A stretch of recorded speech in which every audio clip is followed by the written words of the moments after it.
네, 안녕하세요. 오늘은 전자기 유도와 패러데이 법칙에 대해서 알아보도록 하겠습니다. 먼저 전자기 유도 현상에 대해서 이야기하기 위해서는 자기선속, 자속이라는 것에 대해서 말씀드려야 합니다. 여기 보면 자기선속이라고 하는 것은 자기장의 면적을 못하는 값으로 그렇게 정의를 합니다. 우리가 이전에 전기력 산속에 대해서 공부를 했잖아요. 그거랑 똑같습니다. 전기장 대신에 자기장이 들어오고 면적 벡터 이렇게 해서 내적을 이렇게 곱하면 됩니다. 그래서 그 자기장 벡터와 면적 벡터의 코사인 세타를 이렇게 곱해야 되겠죠. 이것을 아주 작은 면에 대해서 하려면 이렇게 정의가 됩니다. 패러데이 법칙은 그 자기장의 변화로 인해서 유도기전력이 생기고 전류가 만들어진다고 하는 겁니다. 이 패러데이 법칙으로 인해서 우리가 오늘날과 같이 이렇게 전기를 자유롭게 정말 이렇게 많이 이렇게 사용할 수가 있게 되었거든요. 패러데이 법칙을 예를 들어서 한번 먼저 보여드리도록 하겠습니다. 여기 보면 검유계가 있고요, 코일이 있어요. 여기에 이 코일에 전류를 흐르게 할 수 있는 그런 것은 하나도 없거든요. 근데 이 코일에 이 자석입니다. 자석을 가까이 가져가면 이렇게 검유계의 바늘이 움직이는 게 보이죠? 여기에 전류가 흐른다는 겁니다. 그러니까 코일에 자석에서는 자기장이 나오고 이걸 가까이 가져가면 자기장이 점점 강해지겠죠? 그러니까 자기장의 면적을 곱한 자석의 변화로 인해서 유도기전력이 생기고 그것으로 인해서 전류가 발생하는 것을 이렇게 알 수가 있습니다. 이걸 처음 발견한 사람이 패러데이이기 때문에 이 법칙을 패러데이 법칙이라고 이렇게 이야기합니다. 자석을 이렇게 가까이 가져가거나 이렇게 할 때도 물론 이 검유계 바늘이 움직이는데 뿐만 아니라 여기 또 다른 코일이 있거든요. 거기에는 이제 건전지를 연결했고 이렇게 스위치도 있습니다. 얘를 이 안에다 이렇게 넣고 다시 스위치를 누르면 여기 검유계 바늘이 움직이는 게 보이나요? 이걸 검유계 바늘을 누를 때 움직이고요. 계속 누르고 있으면 다시 0으로 와요. 떼면 다시 뗄 때 움직입니다. 그래서 처음 패러데이가 했던 실험은 바로 이 실험이에요. 이렇게. 그래서 이렇게 될 때도 되고요. 그 다음에 이걸 스위치를 누른 다음에 이쪽에 있는 코일을 움직여도 역시 여기 있는 이 갈바노미터의 검유계의 전류가 이렇게 움직이는 걸 볼 수 있습니다. 그래서 이것을 종합해서 보면 자기장, 선속, 자속의 변화가 이 코일의 회로의 유도기전력을 만들고 그 유도기전력에 의해서 전류가 발생함을 알 수가 있습니다. 그래서 패러데이 법칙을 하나의 수식으로 이렇게 표현하면 유도기전력입니다. 유도기전력은 이 자기장 선속이 시간에 따라서 변화할 때 유도기전력이 생기는 거고요. 이 마이너스는 이 렌츠 법칙이죠. 변화를 방해하는 이 방향을 의미하는 겁니다. 방향. 렌츠 법칙. 그리고 지금 코일을 하나가 아니라 코일을 여러 번 감으면 그 감은 수에 유도기전력이 이렇게 비례하게 됩니다. 그래서 패러데이 법칙 하면 이 하나의 수식을 기억하면 되겠습니다. 렌츠 법칙은 이렇게 변화를 방해하는 방향으로 자기장 선속이 일어나는 거예요. 그래서 이 자석을 가까이 가져갈 때랑 뗄 때랑 방향이 반대임을 알 수 있습니다. 이게 가까이 가져가면 이 코일에서는 얘가 가까이 오는 것을 방해하기 위해서 이쪽으로 지금 자석이 증가하니까 그 자석의 증가를 막는 이쪽 방향으로 자기장 선속이 나오도록 그런 방향으로 유도전류가 생기고요. 그게 여기 이 검유계에 나타나는 거고요. 반대로 얘를 이렇게 당기면 빼면 이게 멀어지는 걸 막기 위해서 지금 자석이 감싸고 있죠. 그러니까 감소를 막기 위해서 이쪽 방향으로 계속 자석이 생기도록 아래 방향으로 자기장 선속이 생기게 됩니다. 자, 렌츠 법칙은 유도전류의 방향을 나타내는 거죠. 자, 그 다음에 운동 기전력에 대해서 살펴보도록 하겠습니다. 운동 기전력은 패러데이 법칙의 한 부분을 다른 측면에서 설명하는 거예요.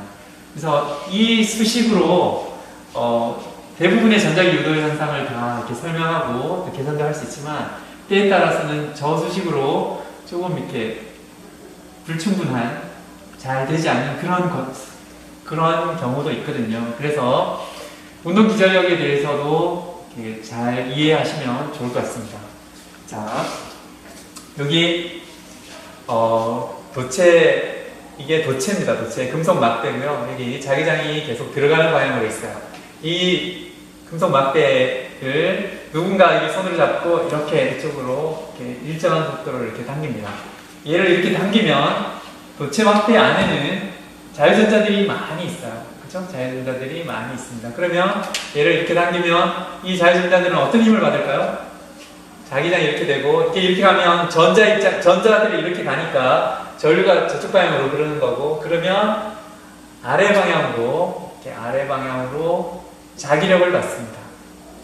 그렇죠? 자기력은 우리가 알고 있는 것처럼 이거 하나의 전하를 Q라고 하면 QVB라는 이런 자기력을 받게 되죠. 그렇죠? 이 자기장의 크기를 B라고 하면 이렇게 됩니다. 그러면 처음에는 이걸 이렇게 당길 때 전자들이 아래로 이렇게 치우치니까, 그죠? 아래로 힘을 받아서 아래로 치우치죠? 그러면 아래에 전자들이 이렇게 많이 이렇게 모입니다. 이쪽에 있던 전자들이 아래로 이렇게 많이 모이면 상대적으로 위에는 플러스 전하가 있는 것으로 볼 수 있죠. 그러면 이쪽에 플러스 전하가 있고 이쪽에 마이너스 전하가 있으니까 이 도체 방패 내부에는 이쪽 방향으로 전기장이 있어요. 그죠? 플러스 마이너스가 있으니까 전기장이 있게 되겠죠. 그러면 이렇게 전기장이 생긴 이후에 이 전자에 작용하는 힘은, 물론 얘를 이렇게 당기고 있으니까 자기력도 작용하지만 위쪽 방향으로 전기력도 작용합니다. 그래서 이쪽에 플러스 마이너스가 있으니까 이쪽 방향으로 전기력이 작용하죠. 그 전기력의 크기는 Q입니다. 그래서 이걸 일정한 속도로 이렇게 쭉 당기면 이 두 힘이 서로 이렇게 같아지면 더 이상 전자에 치우침이 없겠죠. 이 힘이 다르다면 그것에 의해서 전자가 계속 치우칠 거거든요. 그래서 점점 많이 모여서 이 두 힘이 같아질 때, 다시 말하면 이 힘과 힘이 같아질 때, 그때는 위에 플러스 마이너스 이렇게 이 위아래에 전이차가 생기게 됩니다. 더 이상 전하에 치우침이 없는 그런 조건은 이렇게 되겠죠. QVB는 QE, 이런 조건이 됩니다. 이런 조건에서는 E는 VB라는 이런 관계가 있습니다. 그러면 이 상황에서 이 위아래 사이에는 전이차가 존재합니다.